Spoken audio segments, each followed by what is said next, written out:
took a man like Madiba to free not just the prisoner, but the jailer as well. To show that you must trust others so that they may trust you. To teach that reconciliation is not a matter of ignoring a cruel past, but a means of confronting it with inclusion and generosity and truth. Hi, welcome to CNN Student News. You just heard President Obama speaking in Johannesburg yesterday, the event honoring former South African President Nelson Mandela.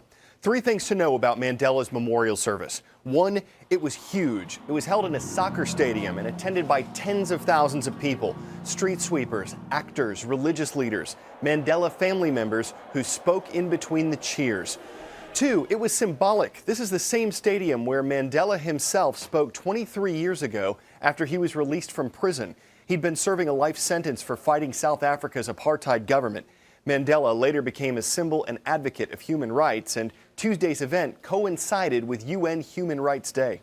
3, it was historic. 91 heads of state were there, a crowd of world leaders echoing attendance of Winston Churchill's funeral in 1965 or Pope John Paul II's in 2005. President Obama, former President George W. Bush, and former Secretary of State Hillary Clinton all traveled to South Africa on the same plane. Air Force One is a very intimate setting, so that's a place where you can have quieter conversation. Once you get to one of these massive events, it's very hard to have real conversations. These long flights, believe it or not, can forge friendships. In 1981, President Ronald Reagan could not attend the funeral of Egypt's Anwar Sadat, so he enlisted Richard Nixon, Gerald Ford, and Jimmy Carter to attend instead.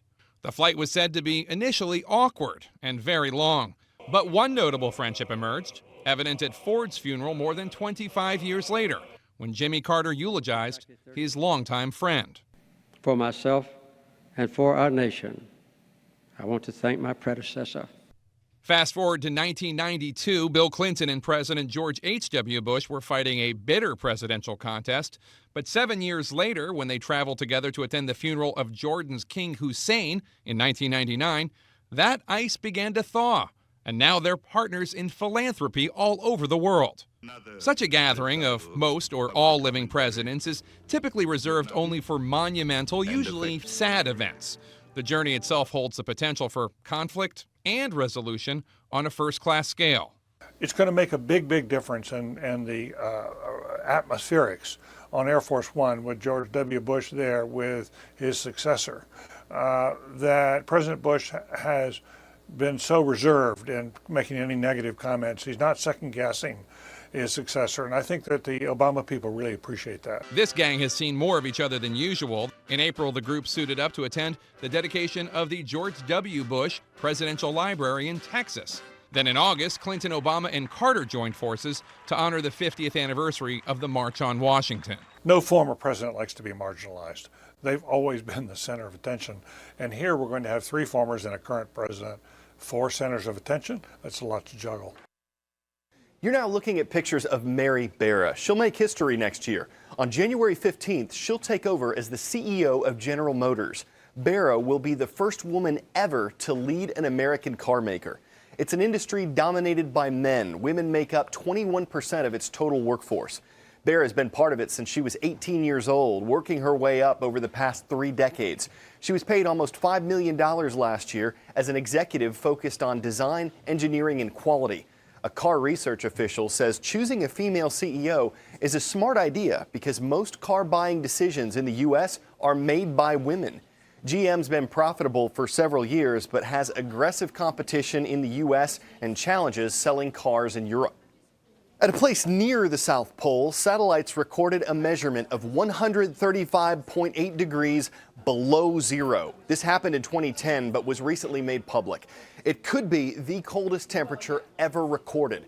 But some scientists say it doesn't count because it was measured remotely by satellite and not by instruments on the ground. But what makes it so cold?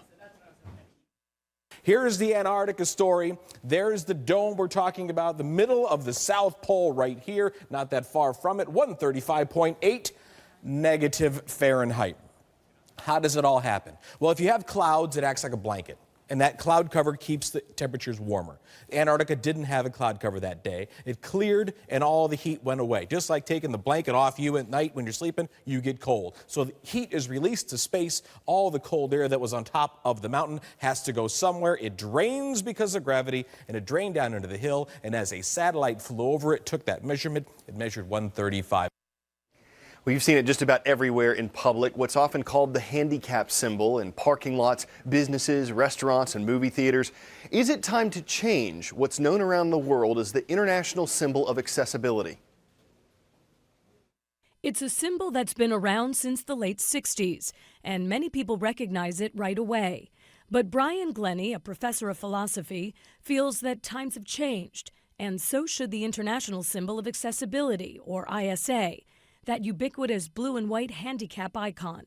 We started to ask ourselves if we could bring about real change into how people perceive others with disabilities. Sarah heard about the project and she saw a more active symbol, what people commonly refer to as the handicap symbol. And I'm like, why isn't that everywhere? And we looked at each other and we're like, let's just do it. Let's just make our own.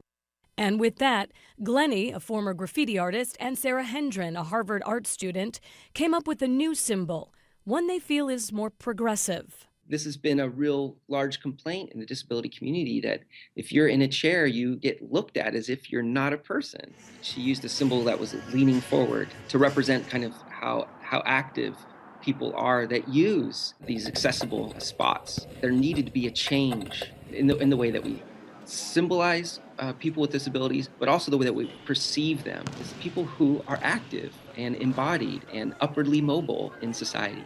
Good afternoon. The redesign implements ideas that separate the person from the chair.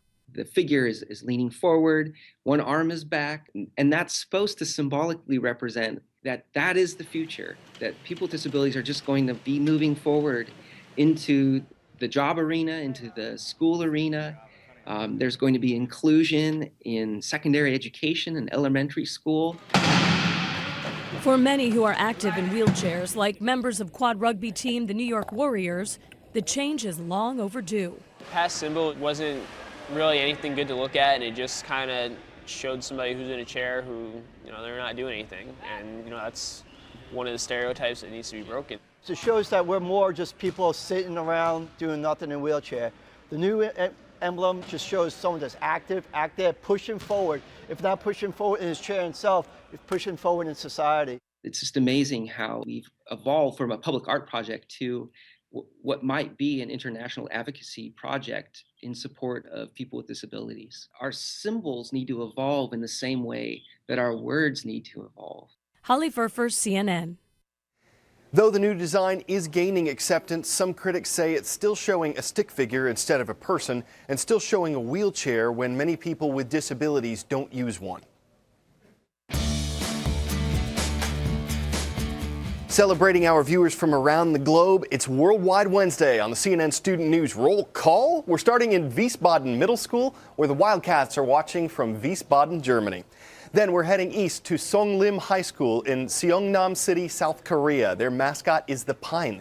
And we wrap up our roll call in Japan with our viewers from Tokyo Metropolitan Kokusai High School. Thank you all for watching.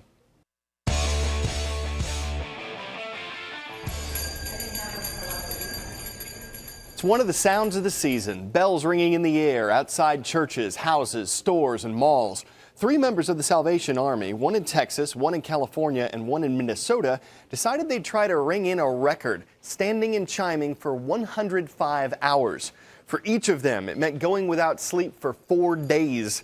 But on the plus side, it meant bringing in thousands of dollars for charity, an accomplishment they might not call unbelievable, but to say it took a lot of effort certainly rings true. And though people might not have showed up everywhere to clap, there is just no disputing this was a good chime. We'll be back tomorrow to ring in another edition of CNN Student News.